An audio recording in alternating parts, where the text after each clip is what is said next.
Некои тоа го припишуваат само на стравото одлетање, но тоа може да му се случи на секого, вели диететичарката Меган Роси од Австралија.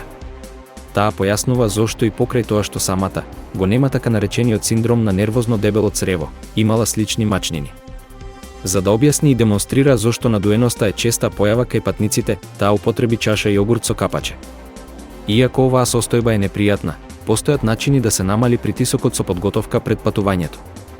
Познатата докторка за здрави црева препорачува, пред се, избегнување храна што предизвикува надуеност, како граф, авокадо, печурки и кромит 24 до 48 часа пред патувањето.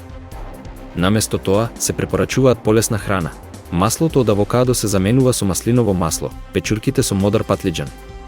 Исто така, за проблеми со запек во текот на летот, би било препорачливо да се пие магнезиум и да се консумираат повеќе хранливи влакна. Доколку и тоа не помага, диететичарката препорачува консултирање со лекар.